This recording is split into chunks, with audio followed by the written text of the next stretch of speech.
Thank you for joining us today for the reading of the Word of God.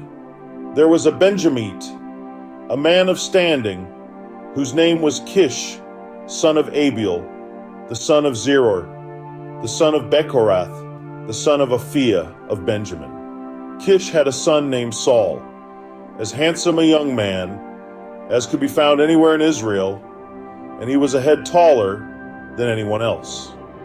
Now the donkeys belonging to Saul's father, Kish, were lost. And Kish said to his son, Saul, "Take one of the servants with you, and go and look for the donkeys." So he passed through the hill country of Ephraim, and through the area around Shalisha, but they did not find them. They went on into the district of Shalim, but the donkeys were not there. Then he passed through the territory of Benjamin, but they did not find them.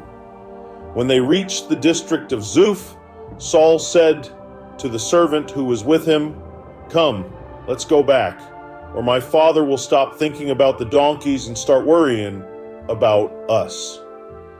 But the servant replied, "Look, in this town there is a man of God.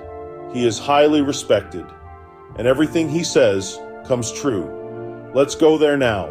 Perhaps he will tell us what way to take." Saul said to his servant, "If we go, what can we give the man? The food in our sacks is gone. We have no gift to take to the man of God. What do we have?" The servant answered him again. "Look," he said, "I have a quarter of a shekel of silver. I will give it to the man of God, so that he will tell us what way to take." Formerly in Israel, if someone went to inquire of God, they would say, "Come, let us go to the seer," because the prophet of today used to be called a seer. "Good," Saul said to his servant. "Come, let's go." So they set out for the town where the man of God was. As they were going up the hill to the town, they met some young women coming out to draw water, and they asked them, "Is the seer here?" "He is," they answered. "He's ahead of you. Hurry now. He has just come to our town today, for the people have a sacrifice at the high place. As soon as you enter the town, you will find him before he goes up to the high place to eat. The people will not begin eating until he comes, because he must bless the sacrifice.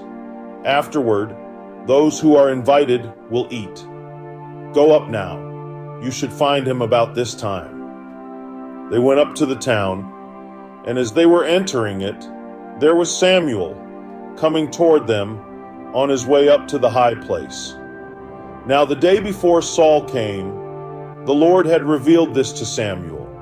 "About this time tomorrow, I will send you a man from the land of Benjamin. Anoint him ruler over my people Israel. He will deliver them from the hand of the Philistines. I have looked on my people, for their cry has reached me." When Samuel caught sight of Saul, the Lord said to him, "This is the man I spoke to you about. He will govern my people." Saul approached Samuel in the gateway and asked, "Would you please tell me where the seer's house is?" "I am the seer," Samuel replied. "Go up ahead of me to the high place, for today you are to eat with me, and in the morning I will send you on your way and will tell you all that is in your heart. As for the donkeys you lost 3 days ago, do not worry about them. They have been found. And to whom is all the desire of Israel turned, if not to you and your whole family line?" Saul answered, "But am I not a Benjamite, from the smallest tribe of Israel? And is not my clan the least of all the clans of the tribe of Benjamin? Why do you say such a thing to me?" Then Samuel brought Saul and his servant into the hall and seated them at the head of those who were invited, about 30 in number. Samuel said to the cook, Bring the piece of meat I gave you, the one I told you to lay aside.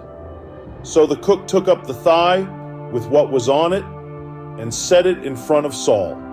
Samuel said, "Here is what has been kept for you. Eat, because it was set aside for you for this occasion from the time I said, I have invited guests." And Saul dined with Samuel that day. After they came down from the high place to the town, Samuel talked with Saul on the roof of his house. They rose about daybreak, and Samuel called to Saul on the roof, "Get ready, and I will send you on your way." When Saul got ready, he and Samuel went outside together. As they were going down to the edge of the town, Samuel said to Saul, "Tell the servant to go on ahead of us." And the servant did so. "But you stay here for a while, so that I may give you a message from God." We invite you to take a moment and peruse the PDF attached to every video. These documents provide further enlightenment on the Word of God that we have covered together, and it underlines the importance of reading them for a deeper understanding. We send our blessings to you in the name of Jesus Christ always. Your presence in the next reading of God's Word would be highly appreciated. Be there. We await your involvement with excitement.